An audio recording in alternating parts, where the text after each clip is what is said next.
नमस्कार विद्यार्थी मित्रांनो, मी मधुरा जाधव तुमच्या सगळ्यांचं स्वागत करते टिक्कर मराठी सरळ सेवा या आपल्या युट्यूब चॅनलवर। दररोज ज्या पद्धतीने आपण बीएमसी वर प्रश्न घेत आहोत, म्हणजे बीएमसी ची जी परीक्षा आली आहे त्याच्यामध्ये तुम्हाला प्रत्येक विषयाचे जे प्रश्न येऊ शकतात त्या प्रश्नांचं आपण विश्लेषण करत आहोत। त्यामध्ये अतिसंभाव्य आणि पीवायक्यू अशा दोन्ही प्रश्नांचा समावेश आहे। तर पाहूयात आपण आजचे बुद्धिमत्ताचे प्रश्न। पटकन सेशनला लाईक आणि शेअर करून घ्यायचं आहे।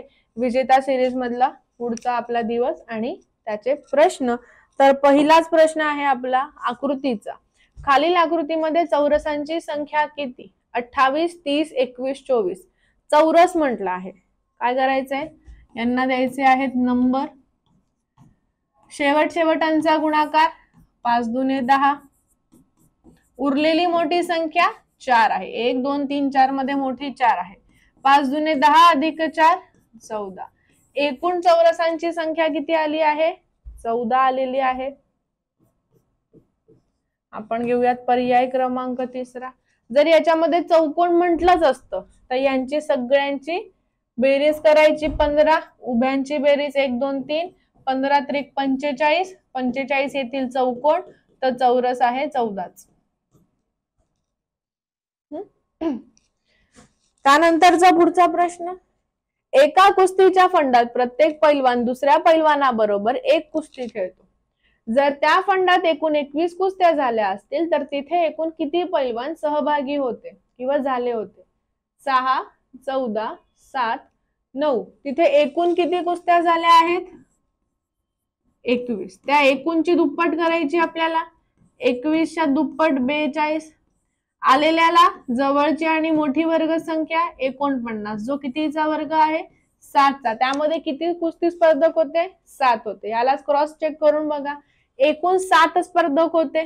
फॉर्म्युला n - 1/2, 7 ने 1 गेले 6 भागिले 2, गुणाकार भाग लावला 3, 7 त्रिक 21। एकूण 21 कुस्त्या झाल्या आणि एकूण पैलवान किती सहभागी होते? तर 7 होते। म्हणून पर्याय आपला तोच आला तिसरा। जाऊयात आपण आपल्या पुढच्या प्रश्नावर। जॉर्ज हा मुलांच्या ओळीमध्ये डावीकडून 5वा आहे आणि पीटर हा उजव्या टोकाकडून 12वा आहे। जर पीटर हा जॉर्ज कडे 3 स्थानांनी सरकला तर तो डाव्या टोकापासून 10व्या स्थानावर येत आहे। तो ओळीमध्ये किती मुलं आहेत? 21, 22, 23, 24। जॉर्ज हा मुलांमध्ये डावीकडून 5वा आहे। डावीकडून 5वा जॉर्ज। पीटर हा उजव्या टोकाकडनं 12वा आहे।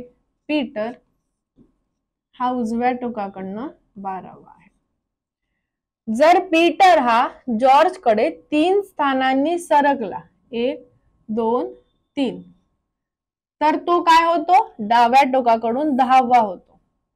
6 7 8 9 10। तर रांगेमध्ये एकूण मुलं किती? मग आता व्यवस्थित पाहायचं पीटर पर्यंत। तर हे झाले 12, 13, 14, 15। पीटर उजवीकडनं कितवा आहे? 15वा। पीटर डावीकडनं कितवा आहे? 10वा। उजवीकडनं 15वा, डावीकडनं 10वा, दोघांची केली बेरीज 15 आणि 10 25। पीटरला 2दा मोजलं, वजा 1 केलं, आहेत 24। पुन्हा एकदा एक्सप्लेन करते, नीट बघा। जॉर्ज हा मुलांच्या ओळीत इथून 5वा आहे। पीटर हा इथून 12वा आहे। जेव्हा पीटर हा जॉर्ज कडे 3 स्थानांनी सरकला, म्हणजे 12 नंतर 13 14 15 वर आला, तेव्हा पीटर हा डावीकडनं 10वा होता। डावीकडून 10, उजवीकडून 15, 15 आणि 10 25, 2दा मोजलं, वजा 1 केलं, रांगेमध्ये एकूण मुलं आहेत 24। म्हणून पर्याय आला आपला चौथाच। त्यानंतरचा पुढचा घड्याळाचा प्रश्न आहे, क्रिकेटचा सामना मध्यान्हपूर्व 8:45 सुरू झाला व मध्यान्हनंतर 4:35 संपला, तर सामना किती वेळ चालला? 4 तास 10 मिनिटं, 7 तास 10 मिनिटं, 8 तास 50 मिनिटं, 7 तास 50 मिनिटं। आता व्यवस्थित बघा। 8:45 म्हणजे 8:45 सुरू झाला।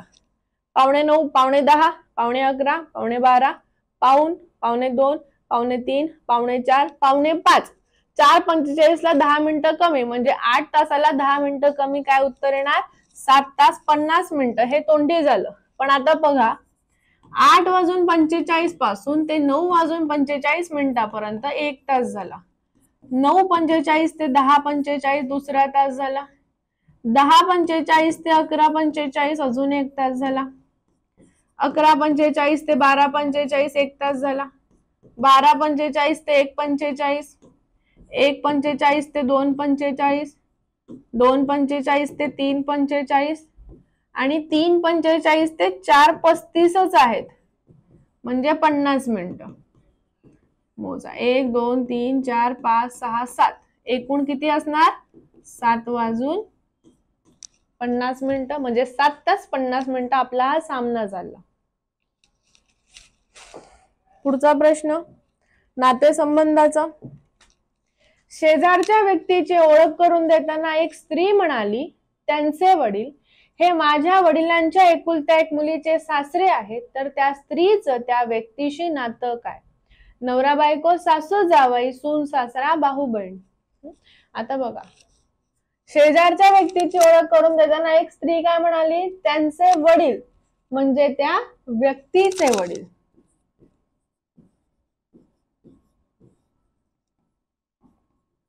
हे माझ्या म्हणजे त्या स्त्रीच्या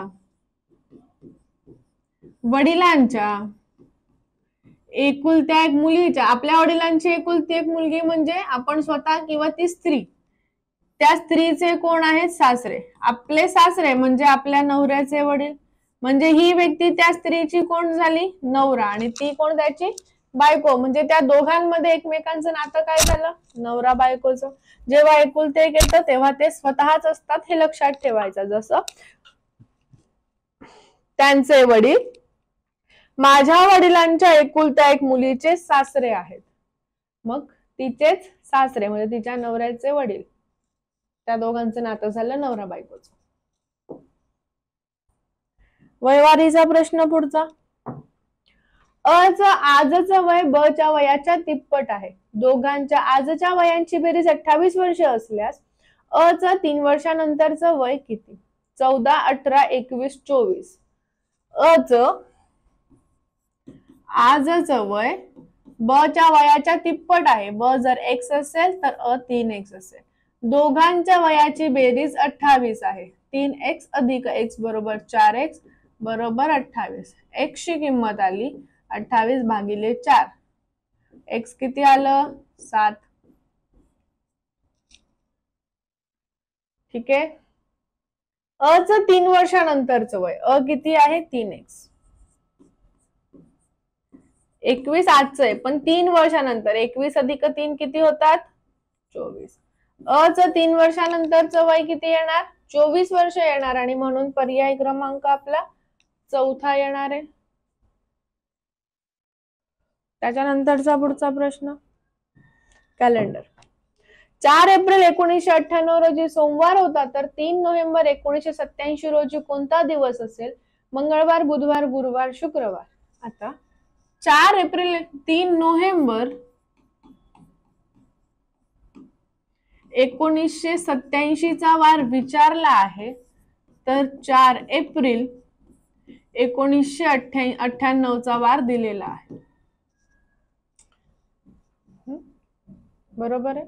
आता 4 एप्रिल 1998 पासून तुम्ही एक काम करू शकता. 3 नोव्हेंबर 1987 पासून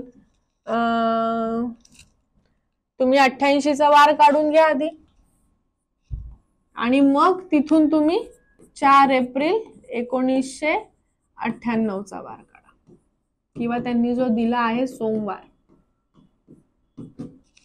काय केलं आपण? त्यांनी 3 नोव्हेंबर 1987 चा वार विचारला आहे. 4 एप्रिल 1998 चा वार दिला आहे. 1998 ते 1988 पर्यंत टोटल किती वर्ष आहेत? 10 वर्ष आहेत. या 10 वर्षात लीप वर्ष पाहिजे. 88 चं नाही येणार कारण फेब्रुवारी महिना झालाय. ठीक आहे. म्हणजे 92 आणि 96 असे दोनच येणार. 10 अधिक 2 12. 12 ला 7 ने भागलं, 7 1 7 बाकी आली 5. मग आता ही जी बाकी आली ती मागे न्यायची. सोमवारच्या मागे 5 म्हणजेच पुढे 2 बुधवार. मग आता 4 एप्रिल 1998, 3 एप्रिल 1987. चल नोव्हेंबर हा महिना किती दिवसांचा असतो? 30 दिवसांचा. त्याच्यातले 3 गेले, 27 उरले. 27 ला 6 ने भागलं, बाकी 6 आली.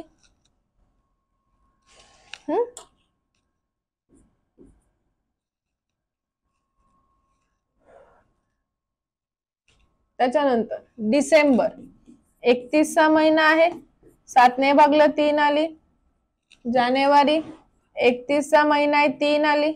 फेब्रुवारी 1988 लीप वर्ष असल्यामुळे 29 ला 7 ने भागलं 1 आलं. मार्च 31 ला 7 ने भागल्यामुळे 3 आले.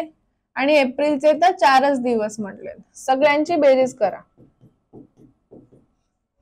6 7 8 9 10 10 13 16 आणि 4 20.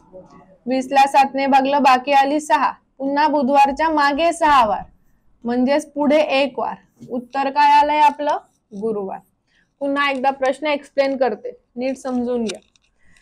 3 नोव्हेंबर 1987 चा वार विचारला होता, तर 4 एप्रिल 1998 चा वार दिला होता. आपण 98 पासून 88 पर्यंत गेलो, 10 वर्ष होते.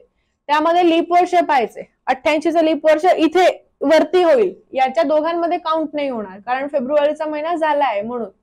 मग राहिला 92 आणि 96 असे 2.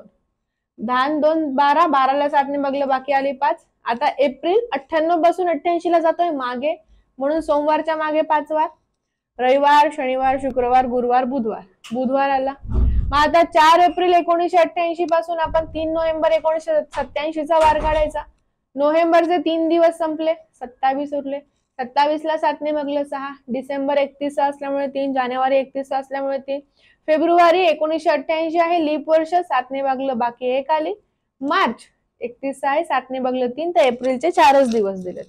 प्रत्येकांची बेरीज केली. 4 4 2 8 आणि 12 12 आणि 20. 20 ला 7 ने भागलं, जी बाकी आली ना ती घ्यायची. मग आता पुन्हा आपण 88 पासून 87 कडे मागे चाललोय. बुधवारच्या मागे 6 दिवस, मग मंगळवार, सोमवार, रविवार, शनिवार, शुक्रवार, गुरुवार. गेलो 6 दिवस मागे. उत्तर गुरुवार आलं, पर्याय तिसरा आला. समजलं असेल तर लाईक करून घ्यायचंय. पुढचा प्रश्न आहे, मोहन एका रस्त्याने दक्षिणेकडे जात आहे. प्रथम त्याच्या डाव्या हाताला एक आंब्याचं झाड लागलं. 10 पावलं पुढे गेल्यावर त्याच्या उजव्या हाताला एक चिंचेचं झाड लागलं. तर चिंचेचं झाड आंब्याच्या झाडाच्या कोणत्या दिशेला आहे? पश्चिम, दक्षिण, नैऋत्य, आग्नेय. मोहन एका रस्त्याने दक्षिणेकडे जात आहे. प्रथम त्याच्या डाव्या हाताला एक आंब्याचं झाड लागलं आणि पुढे गेल्यानंतर त्याच्या उजव्या हाताला चिंचेचं झाड लागलं. पण दक्षिण, जेव्हा तुमचं तोंड दक्षिणेकडे असतं ना, ही डावी बाजू, ही उजवी बाजू असते. तर चिंचेचं झाड आंब्याच्या झाडाच्या कोणत्या दिशेला आहे? आंब्याच्या झाडाच्या ह्या दिशेला आहे. ही दिशा असते नैऋत्य, म्हणजे आपलं उत्तर पण तेच आलं, पर्याय तिसराच. दक्षिणेकडे तोंड, पहिले आंब्याचं लागलं, पुढे चिंचेचं लागलं. आंबा, चिंच, इथून इथे, ही झाली नैऋत्य दिशा. असं नेहमी पाहत चला आणि असंच कॅल्क्युलेशन करत चला, चुकणार नाहीत तुम्ही. सांकेतिक भाषेचा प्रश्न आहे. एका सांकेतिक भाषेत सरप्राईज हा शब्द HFIKIRHV असा लिहिल्यास पॅटर्न साठी कोणता शब्द लिहिला जाईल? 4 ऑप्शन दिलेले आहेत. आता प्रश्न कसा सोडवलेला आहे पाहूयात आपण.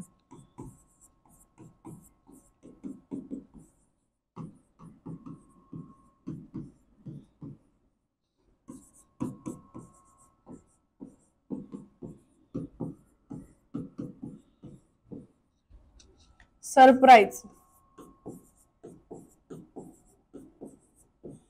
SHUFRIPKRIIRSH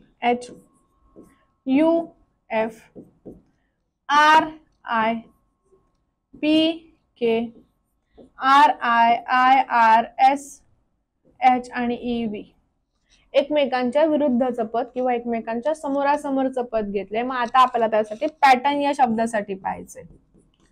कुठला संकेत येणार? P च्या विरुद्ध K, A च्या विरुद्ध Z, T च्या विरुद्ध G, ईच्या विरुद्ध व्ही, आरच्या विरुद्ध आय, एनच्या विरुद्ध एम. एम सगळीकडे आहे, इथं सोडून. डबल जी पाहिजे, यू नको. उत्तर काय आलं? K Z double G V I M. पर्याय आला आपला पहिलाच. सांकेतिक भाषेचा प्रश्न होता. पुढचा प्रश्न हस्तांदोलनचाच आहे. एका पार्टीत 12 लोक एकत्र आल्यानंतर प्रत्येकाने इतरांशी एकदा हस्तांदोलन केलं. कोणत्याही दोन व्यक्तींचं हस्तांदोलन एकदाच होईल तर एकूण हस्तांदोलनांची संख्या किती? 55, 120, 66, 122. हस्तांदोलनांचा फॉर्म्युला n वजा 1/2. n आहे 12, 12 1 गेला 11, भाग लावला 2 झाले 6, 11 × 66. एकूण हस्तांदोलनांची संख्या झाली 66. पर्यायी क्रमांक आला तिसराच.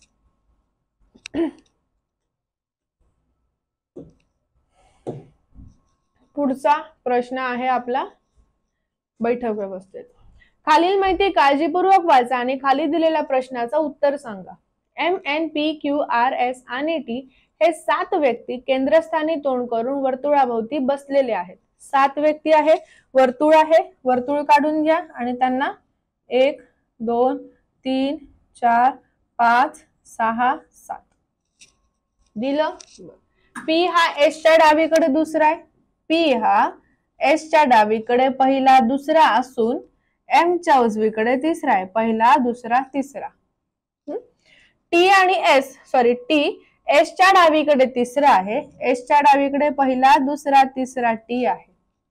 क्यू हा एस च्या अगदी शेजारी बसलेला नाही. क्यू इथे पण नाही, इथे पण नाही, म्हणजे क्यू इथे बसणार.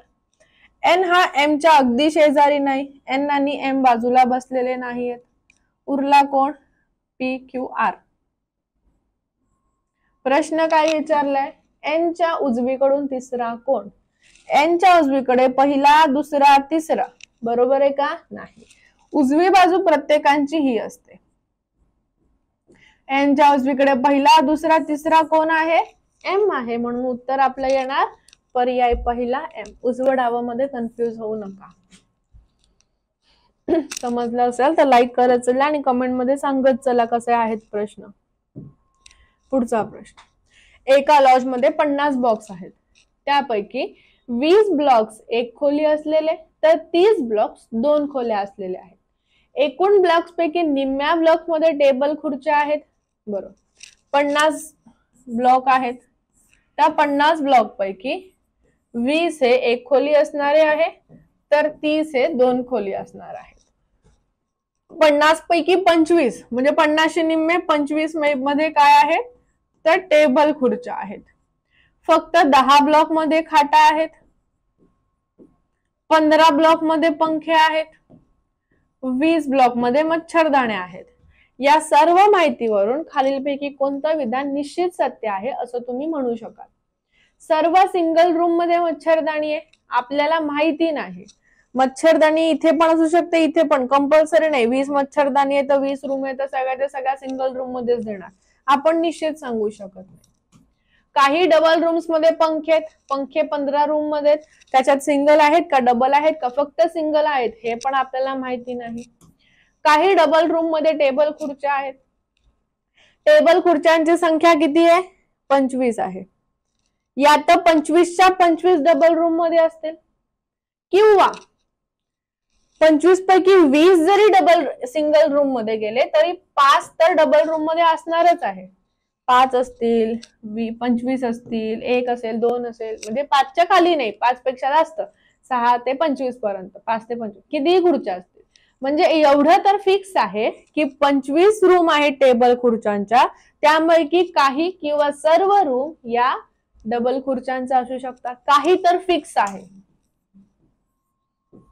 सर्व खाटा डबल रूम मध्ये, खाटा फक्त 10 आहेत, त्या डबल रूम मध्येच आहे का ते पण माहित नाही. म्हणून उत्तर आपलं सी येणार आहे. याला निष्कर्ष लावणं म्हणतात. एक घड्याळ आरशातून पाहिल्यास 8:10 ही वेळ दर्शवते तर ते घड्याळ प्रत्यक्षात कोणती वेळ दाखवत आहे?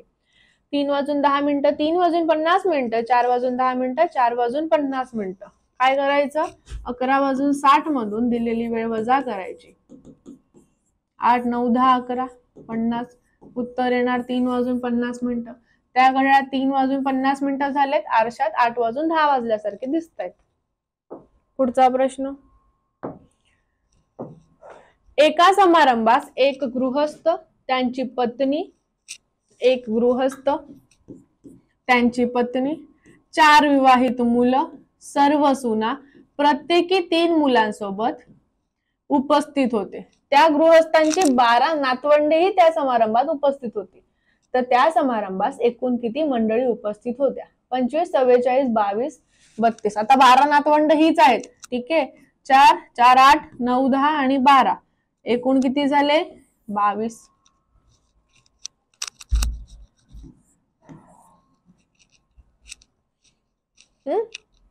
त्यानंतरचा पुढचा प्रश्न.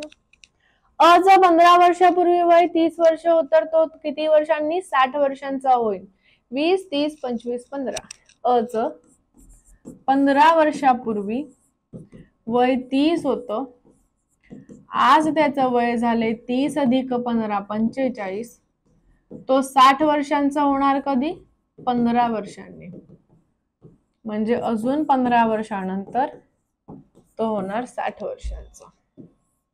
म्हणून पर्याय आला चौथा. ठीक आहे. तर हे होते आपले आजचे प्रश्न. आजचे प्रश्न थोडेसे वेगळे होते. समजले आहेत का नाही हे कमेंटमध्ये सांगा आणि प्रश्न कसे वाटले हे देखील सांगा.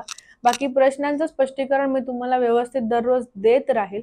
सेशन आवडलं असेल तर सेशनला लाईक करा, सेशनला शेअर करा. चॅनलवर नवीन असाल चॅनलला सबस्क्राईब करून घ्या. भेटूयात आपण आपल्या पुढच्या लेक्चरला. आता इथे थांबते. Bye bye. Take care. Have a great day. Be happy, be positive, be confident.